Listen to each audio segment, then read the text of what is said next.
Bendice alma mía a Jehová, y bendiga todo mi ser su santo nombre. Bendice alma mía a Jehová, y no olvides ninguno de sus beneficios. Él es quien perdona todas tus iniquidades, el que ama todas tus dolencias, el que rescata del hoyo tu vida, el que te corona de favores y misericordias, el que sacia de bien tu boca, de modo que te rejuvenezcas como el águila. Jehová es el que hace justicia y derecho a todos los que padecen violencia. Amén. Vamos a orar. Señor y Padre eterno, te damos muchas gracias por la bendición que tenemos de poder meditar un poco sobre esta maravilla de tu ley, de tu palabra. No es sorprendente que el salmista diga: oh, cuánto amo yo tu ley. Todo el día es ella mi meditación. Señor, tu palabra alumbra nuestro entendimiento, alumbra nuestro corazón, nos conforta y nos ayuda a comprender verdades que antes estaban escondidas para nosotros. Gracias por este privilegio tan grande que has dado a tus hijos, Señor.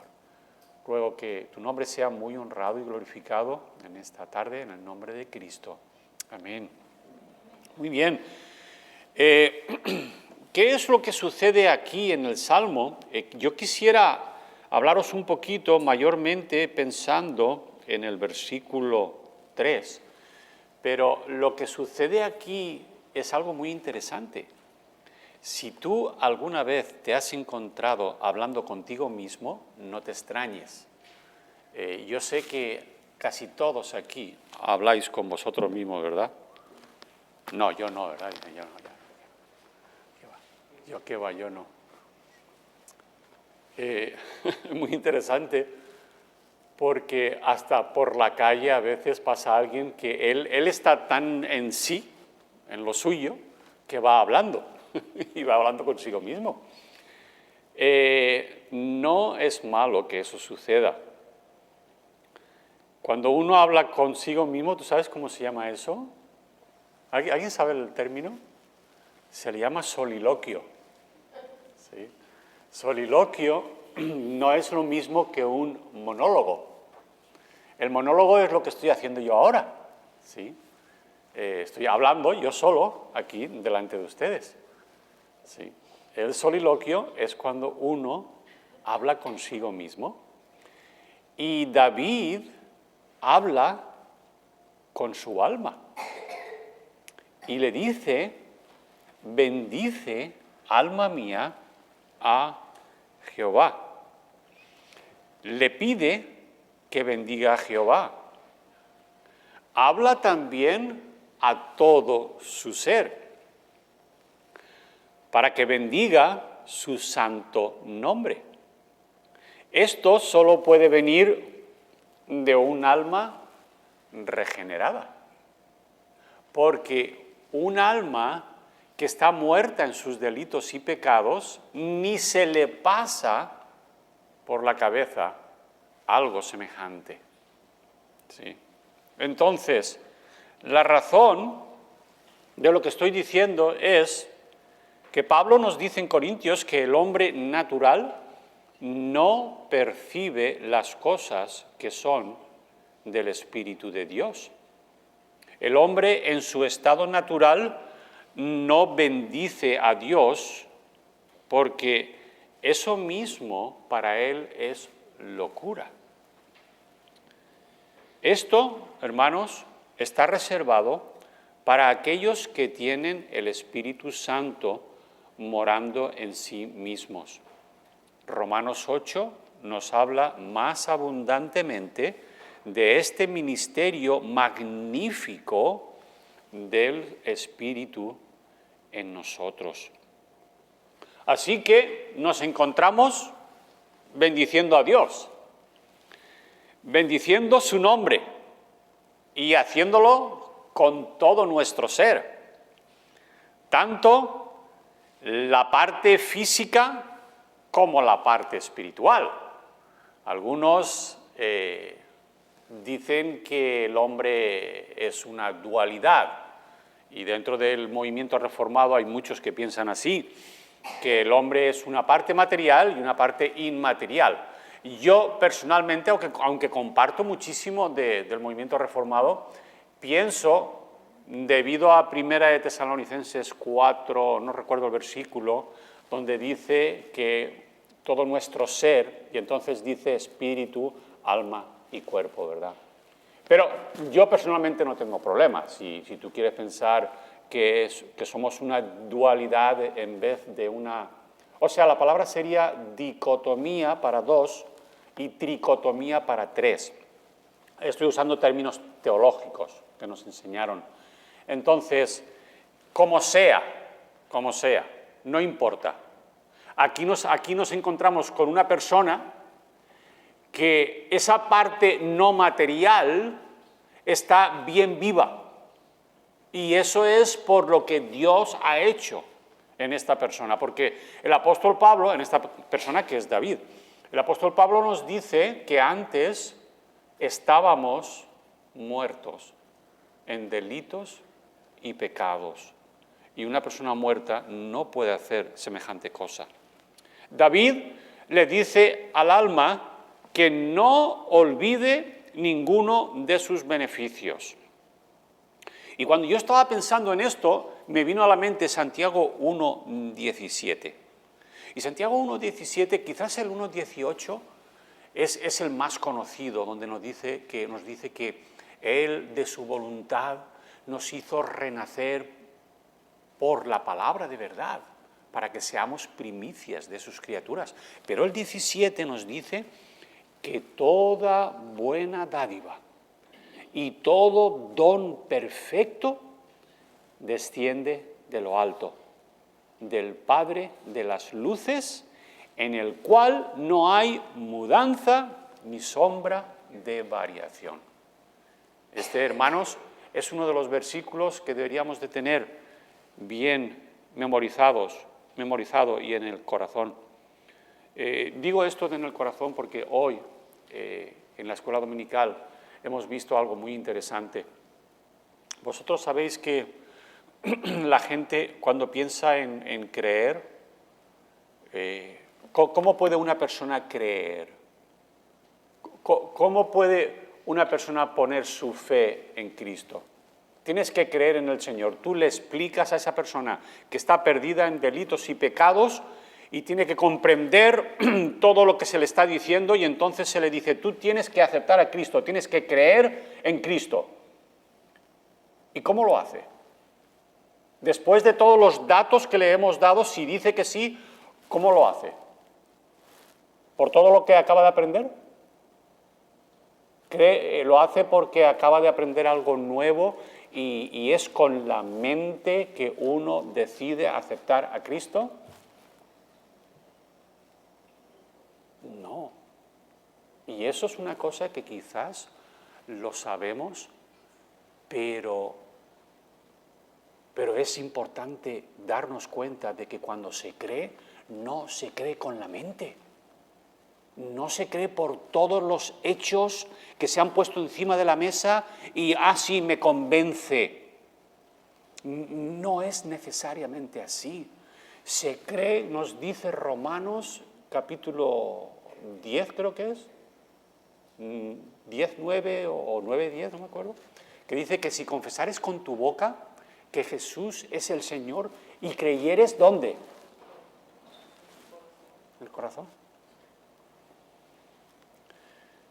O sea que una mente repleta de toda la teología bíblica y buena y bien correcta y todo, no puede hacer lo que hace un corazón que ha creído, no una mente. La mente no puede transformar tu vida. Es el corazón el que transforma tu vida. Porque cuánta gente hay, desgraciadamente, ahí fuera, que sabe mucho de Biblia y su corazón no ha sido transformado. Y están en pecado. y viven en pecado. Y si el corazón no ha sido transformado, no han sido regenerados. ¿Sí? No es tanto llenar la mente, tiene que haber un puente, pero un puente hermosísimo, bien hecho, bien fuerte, que vaya del pensamiento al corazón y que llegue al corazón y ahí establezca toda su fe. Todos los conocimientos, todo lo que tú aprendes, tiene que llegar hasta el corazón. No puede quedarse solamente en el conocimiento. Todo esto que estoy diciendo, como lo decía el hermano Daniel, todo esto es gratis, porque no lo tengo aquí en las notas. Y ahora tengo que regresar. Exactamente. Hemos visto que Santiago 1,17 nos dice que toda buena dádiva y todo don perfecto desciende de lo alto del Padre de las luces, en el cual no hay mudanza ni sombra de variación. Y David sabía esta verdad. Y pasa a hablarnos entonces de los beneficios de Dios. Los beneficios, aquí usa el nombre Jehová. Y entonces nos dice que Él, Jehová, es quien perdona todas tus iniquidades. Reconoce varias cosas que quisiéramos meditar por unos minutos. Primero, la verdad de las iniquidades de mi alma, de nuestra alma, de tu alma, de mi alma. Mis pecados son reconocidos por la luz del Evangelio. ¿Sí? La luz de la palabra expuesta en mi ser. También por la presencia bendita del Espíritu Santo en mí, en ti. Así que de este versículo precioso veo 3 puntos que nos pueden ayudar a apreciar muy bien y muy de cerca la gracia de Dios. Y aquí van los 3 puntos. Primer punto, la realidad de mi pecado, en el versículo 3. ¿Sí? Estamos hablando del versículo 3. Él es quien perdona todas tus iniquidades, el que ama, el que sana todas tus dolencias. Entonces, en ese versículo veo la realidad de mi pecado, primero. Segundo, la necesidad del perdón. Y tercero, la fuente del perdón. Y vamos a ver cada uno de ellos un poquito y ver lo que el Señor tiene para nosotros en este sentido. La realidad de nuestro pecado. Para hablar de esto, he querido hablar desde un punto de vista, Fernando, no uses los versículos clásicos que siempre hemos usado. Por ejemplo, yo enseguida me voy a Romanos 3:10 en adelante. Ahí nos da un cuadro maravilloso de la realidad del pecado en el hombre. No hay justo ni un uno, no hay quien busque a Dios, ¿sí? Pero para ver esta verdad en la vida del redimido, he querido usar, por ejemplo, versículos que vosotros también habéis oído de ellos, pero no se usan tanto. Jeremías 13:23 dice así: ¿mudará el etíope su piel y el leopardo sus manchas? Así también, ¿podréis vosotros hacer bien estando habituados a hacer mal? Sí. ¿Sabéis cómo son los etíopes, no? Son así oscuritos. El leopardo, ¿sabéis cómo es? Es el leopardo, ¿verdad? Dice leopardo. El leopardo. El leopardo es el que tiene las manchas. Hay de los felinos, mi hermana es una experta, le encantan los felinos. Entonces está el leopardo, está el guepardo también, está el tigre. Hay un tigre que es blanco y negro, precioso, que parece que está en peligro de extinción. Hay tigres en la India y hay tigres en África. ¿En África hay tigres? Sí. El león también está en África y creo que también hay en la India. Y bueno, en Israel también habían leones, porque os acordáis, por ejemplo, de Sansón, que aparece un león joven y él lo mata. Pero qué interesante que Dios usa un ejemplo de un animal que va a poder él cambiar la piel, ¿no? Y entonces eso lo aplica para hablar del ser humano. Estando habituados a hacer el mal, ¿creéis vosotros que vais a dejar de hacer el mal? Qué triste. Tenemos otro texto muy indicado que se encuentra en Lamentaciones 3:39. Y el versículo en Lamentaciones está después de Jeremías, son las Lamentaciones de Jeremías.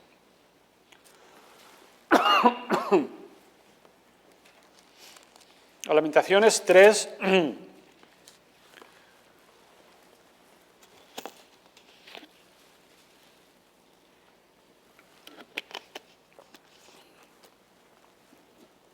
los versículos tan conocidos en Lamentaciones 3 pues son el 22, por la misericordia de Jehová no hemos sido consumidos, porque nunca decayeron sus misericordias, nuevas son cada mañana, el 23, grande es tu fidelidad. Sí, tengo un caramelo, voy a aprovechar, perdón, es que no sé por qué ahora de pronto me falla la voz.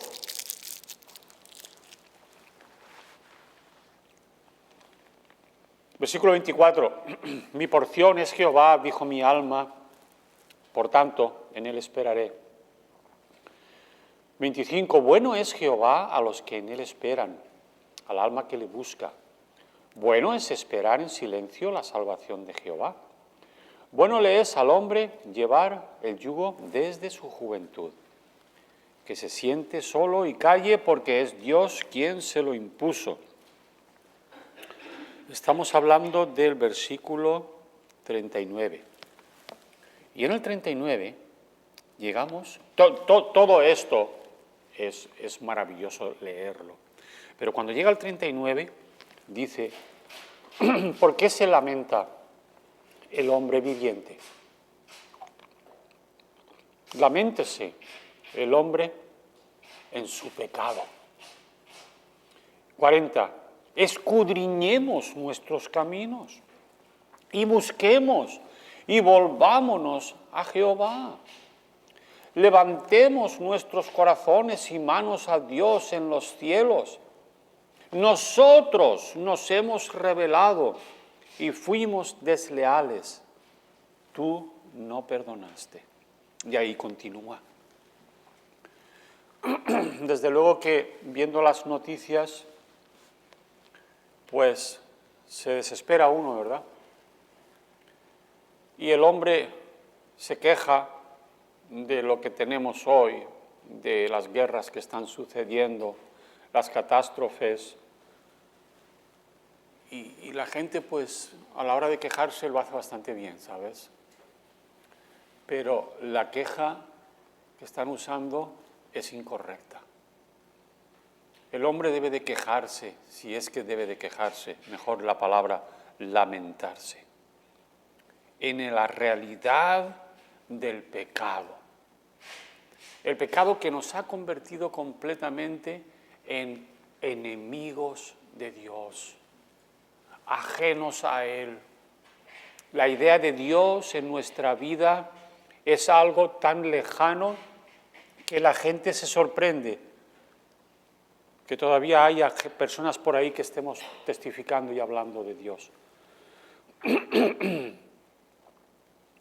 Otros textos también, como por ejemplo Job 9:2. Job 9:2. Ciertamente yo sé que es así. ¿Y cómo se justificará el hombre con Dios? ¿Cómo se justificará el hombre con Dios? Vamos a Job 25:4. Job 25, 4. ¿Cómo pues se justificará el hombre para con Dios? ¿Y cómo será limpio el que nace de mujer? Son versículos muy directos a la maldad, a la perversión, a la total depravación, aunque hay muchos que no están de acuerdo, pero lo siento, pero así es, del ser humano. Para con Dios estamos, aquellos que no han conocido a Dios, están completamente apartados. No pueden buscar a Dios, a menos que Dios intervenga. Para nosotros es fundamental este punto, hermanos. No hay tal cosa como una salvación del alma sin arrepentimiento por causa del pecado en mi vida. Por mucho que crea todo lo demás, este punto es fundamental en la fe dada una vez a los santos. Si yo acepto a Jesucristo y voy a la iglesia y, oye, no está mal, no me pierdo ningún culto, pero no he entendido lo pecador que soy y que debo de arrepentirme y poner la fe en Cristo, no hay salvación. Lo siento, tarde o temprano esa persona va a volar. Cuando ya la autoridad ya no es, ya tiene más de 18, eso dicen, algunos dicen 21, va a querer volar del nido. Yo recuerdo un caso, la verdad, muy triste. Gracias a Dios todavía vive esta persona. Pero él me decía a mí, yo dije, ¿pero qué hago yo aquí en la iglesia? Vamos a ver, mis padres me han traído a mí a la iglesia desde pequeñito. El pastor y la hermana Joy, y también Sara Matías, puede ser que también lo conozca. Pero, ¿qué hago yo aquí en la iglesia? Esto no es lo mío. Esto no es lo, así me decía, esto no es lo mío. ¿Y qué es lo tuyo? Pues nada, llega el domingo, pues irme a divertirme, a pasar el día, que el lunes hay que irse a trabajar, y yo quiero pasarlo bien, y me gusta mucho ir de pesca, tengo unos amigos que vamos a pescar y tal. Pues está bien, está bien. Dios, por lo menos, le está haciendo ver lo que hay en el corazón de él. Ojalá, yo oro en mis devocionales y en mis oraciones, él siempre está presente, es muy amigo mío, ha sido y es muy amigo mío. Pero mira, ¿quieres tú saber dónde está él ahora? Está en Castellón, en un sanatorio mental. Y gracias a Dios que está ahí, si no se estaría muerto. Porque los padres ya están con el Señor. ¿Sí? Pero él me decía a mí, no, pues si yo para qué, vamos a ver, si esto no es lo mío, oye, es verdad, no es lo tuyo, es verdad. Pero no es para que tú cojas y como no es lo mío, pues me voy. No, es para que te des cuenta de que tú no has arreglado las cosas con Dios y que necesitas arrepentirte y por la misericordia de Dios todavía hay oportunidad para hacer algo por el Señor. Y te aseguro que si eso hubiese pasado con él en ese momento en que teníamos la conversación, hoy no estaría en el centro ese, como he dicho, de salud mental. No estaría. Porque Dios es un Dios de misericordia. Y cuando Dios ve el corazón quebrantado y humillado delante de él, arrepentido, Dios lo levanta. Y Dios lo guía. Sí. Entonces, tenemos que orar nosotros, que podamos ver, y eso nos toca a nosotros de cerca también. No podemos dejar de orar al Señor, Señor, yo reconozco mis rebeliones y mi pecado está siempre delante de mí. Eso es una verdad por muy predicador que yo sea, muy creyente de 40 años ya convertido, eso es una verdad que nunca nos puede dejar. Y el Salmo 16, guárdame, oh Dios, porque en ti he confiado.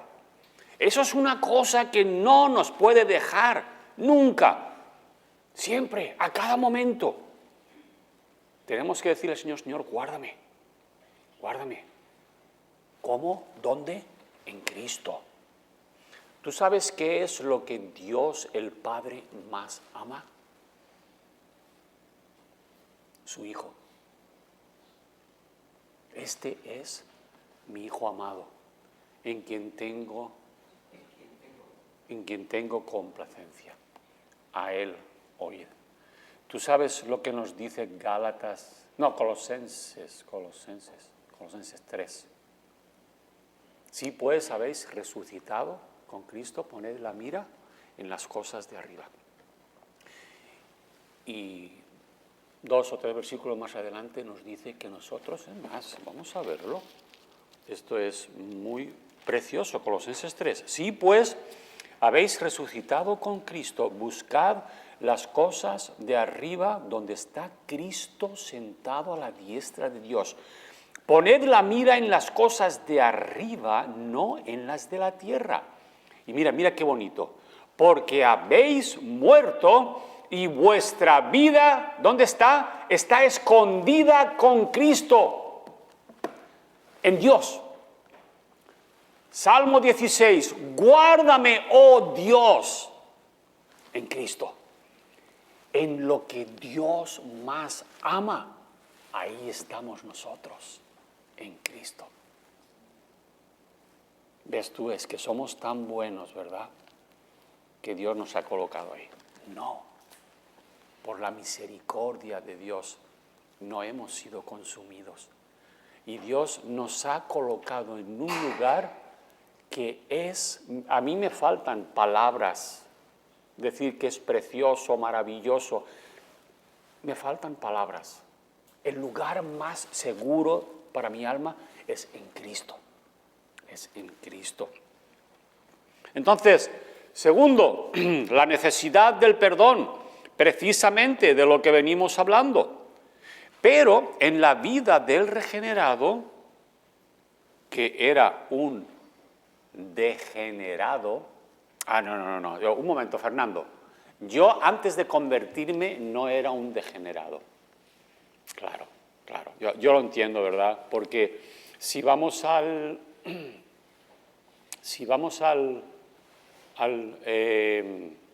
¿cómo se dice? A buscarlo en el diccionario y vemos el significado de la palabra degenerado, decimos, oh, yo no era así. Claro, comparándote con los demás, no. Pero para Dios, ¿cómo eras? ¿Cómo éramos?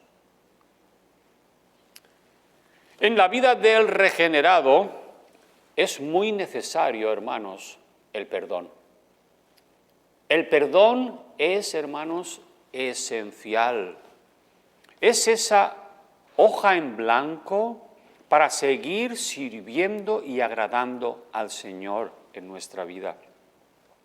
Es el perdón un bálsamo celestial que limpia el alma. Necesitamos desesperadamente el perdón de Dios para seguir en nuestro peregrinaje con el Señor. Nuestra vida, hermanos, está llena de momentos donde tenemos que humillarnos y pedir perdón a Dios para poder seguir adelante. El texto más apropiado sería 1 de Juan 1:9 y 2:1, que si confesamos nuestros pecados, Él es fiel y justo para perdonar nuestros pecados y limpiarnos de toda maldad.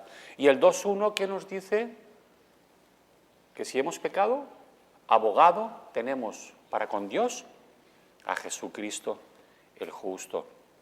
Y estos versículos, hermanos, nos invitan a ir al Señor en confianza para confesar nuestros pecados. Salomón En la dedicación del templo, también cuando ora nos recuerda que sin importar dónde nos encontremos, si desde allí buscamos al Señor en confesión, Dios oirá desde los cielos y nos será propicio. Primera de Reyes 8, 33 y 34. Pero claro, no podemos terminar este precioso versículo que nos habla de la realidad del pecado y de la necesidad del perdón, sin hablar de la fuente del perdón. ¿Y la fuente quién es? Nada más y nada menos que Jehová. Él, Dios, el que existe por sí mismo. Solo Dios, hermanos, solo Dios puede perdonar pecados. La razón es simple, porque nuestras ofensas son contra Él. El perdón de mis pecados es un privilegio que solo el creyente puede experimentar. No está disponible para el incrédulo. Y ahí es donde al decir eso dices, uy, Fernando, ya te estás pasando. No está disponible para el incrédulo el perdón. Ahora dices, entonces, ¿cómo se nos convierte el incrédulo? Si no está disponible. Hermanos, estoy hablando de una relación que no existe en el incrédulo. ¿Entendéis lo que estoy diciendo, verdad? El incrédulo no tiene relación con Dios. Y precisamente porque no tiene relación con Dios, no puede disfrutar de esta maravillosa verdad del perdón de los pecados. Una vez que la relación es restablecida por el arrepentimiento y la fe en Cristo, entonces puede disfrutar desde el inicio de su conversión del perdón de Dios. Primero, para salvación. Y luego para la vida en la santidad de su carácter, lo que llamamos la santidad progresiva. Hermanos, el perdón es la gasolina que permite al motor de la vida cristiana seguir funcionando. El perdón es un regalo de Dios. Mira lo que dice el Salmo 32, 1 y 2.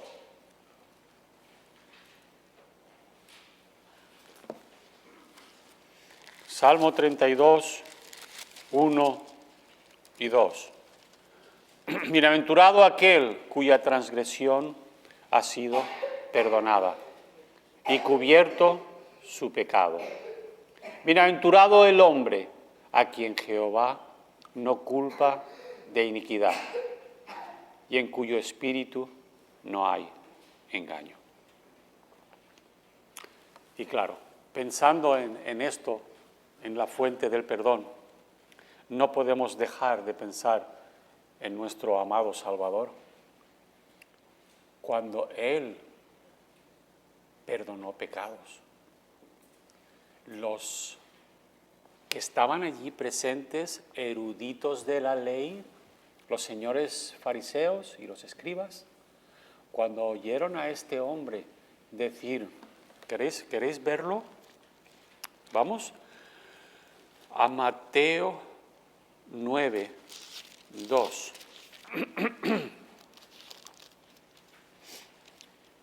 Mateo 9, 2. Ya con esto terminó. Mateo 9, 2. Y sucedió que le trajeron un paralítico tendido sobre una cama. Y al ver Jesús la fe de ellos, dijo al paralítico, ten ánimo, hijo, tus pecados te son perdonados.